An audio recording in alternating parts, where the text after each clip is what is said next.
I must tell you that our country is no longer a democratic nation where the voice of the people is heard. Every sector in our beloved country is affected grossly as a result of the inability of the Buhari-led government to carry out necessary and immediate responses. The Nigerian army have refused to totally destroy bandits, terrorists, killer, Fulani S-men, and all evil men and women who are responsible for attacking peaceful Nigerians. Now, it must be noted that everyone has to defend themselves against all crises and conflicts which may rise up. Chief Sunday Igboho and others have stood up for the Southwest. Nnamdi Kanu has risen in response to the suffering of the Igbos, but we voted in a retired military general, Muhammadu Buhari, who should ensure our safety. A prominent news presenter of Channels Television, Seun Okinbaloye, has shared on his social media handle what the former governor of Lagos, Asiwaju Ahmed Bola Tinubu, said.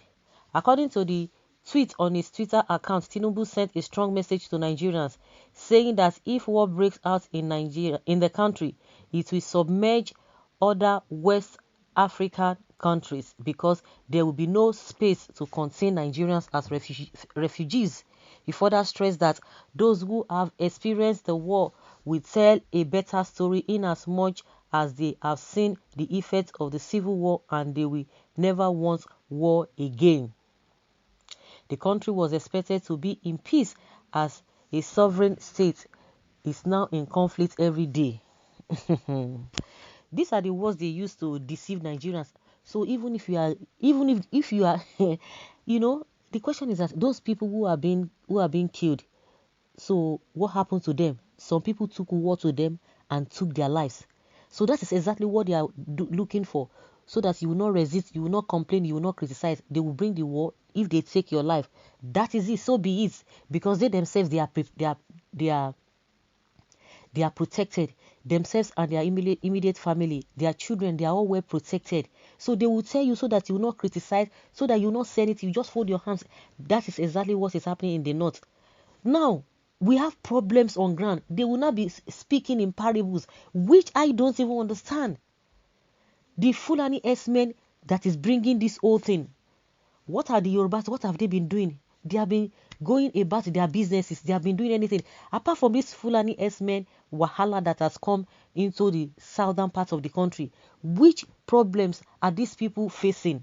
They are not facing any problem and they are going about their business. It is these Fulani S-men who are taking people's lives, and yet the government is not ready to say anything. They are not ready to do anything. They are not ready to arrest all these people who are causing this mayhem. They will not make mention of all those things. They will not say anything about those people who are causing the problem, but they are going to be criticizing you for saying enough is enough. I can't continue. This thing is too much for me. This thing is too much for us to bear. We are choked. They don't want you to say that. If you say that, you are now the one who is fanning the ember of a war. I don't understand. So who are you talking to? Are you talking to the Fulani S-men, or you are talking about the Yoruba who are committing crimes all over the place? Are they the ones they are supposed to blame, or the Yorubas that are going about their business, or Nigerians, genuine Nigerians that are going about their business? We have a pocket of crimes here and there, but this one is a coordinated one. This the Fulani S-men, the way they are going about it, it's a coordinated one, and you guys refuse to do anything. The same Tinubu told us that it was not a Fulani S-men that killed the Afenifere's leader's daughter. And at the end of the day, it happened to be they are the ones. And now see what is happening. The Ondo State now, it is now known that they are the one causing problem, and you denied it.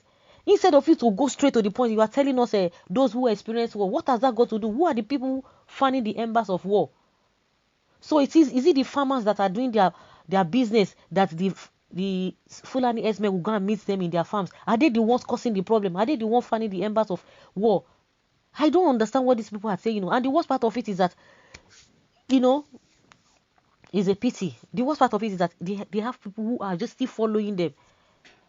Who do not talk to them that what are you doing? What exactly are you doing? Even if we like you, even if we support you, even if you have done something worthy of talking about in the past. But this time around, what are you saying? You are just keeping quiet. You are not speaking in parables. I don't get it. I don't get it. I don't get it. And you see people defending this statement. This statement is just vague. To me, it's not vague. It's just vague. Where we are already in war, just like someone says, wake everyone. Seems many are sleeping. Wake up everyone. It seems everyone is sleeping. When attacks, no comment. But when get back reprisal, all the head are let loose. It's a war between Fulani, who we all know are not Nigerians, and Nigeria. Fulanis have frozen all tribes in the north and planted emirs, made them hereditary. Now they are advancing everywhere in Nigeria. Everybody wake up. This is what you unleash for the country with your greediness and selfishness. Keep talking. We don't want war. May God protect us. What a shame. If the country cannot stay for now, let's come together and discuss our existence, mostly on restructuring. They are not going to listen to that. This is the reason why they don't want to listen to that. Without war, West African countries are already saturated with Nigerians. If war starts now in Nigeria, which have started already, Tinubu and his family will never ever escape being killed. So all other politicians in Nigeria, whether from north, south, or whatever, we must make sure all the politicians in Nigeria will not escape this. It's even beyond that. People just make statements that people and back it with action. Let them profile solution. They will not profile solution. Somebody say, "Oh, Tinubu, the owner of a golden silence, because he's keeping quiet." They will be speaking in parables. Speaking in parables. A good leader, a leader that is standing, a leader that is worth calling leader. We call a spade a spade. We call a spade a spade. We be bold to say the truth at the right time, not patching. Oh God, do I blame them? They still have people that they are feeding. They still have people that they are spoon feeding, that they will always rally around them. They still have the I don't even know, that they always run after them. Those ones do not know their left from their right. They don't know their left from their right. But if election is coming up now, you will begin to see him. He will begin to talk. Some of his entourage are telling you that you see the president.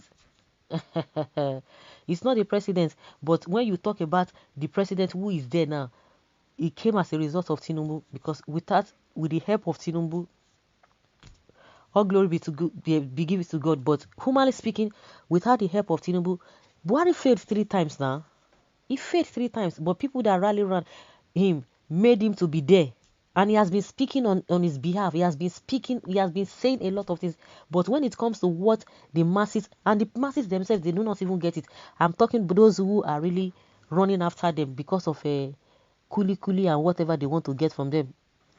They always run after them. They are the ones that he will cajole, go and do this, and they can do anything just because they want to satisfy somebody at the detriment of their own life. That is what we get every now and then. That is what we get.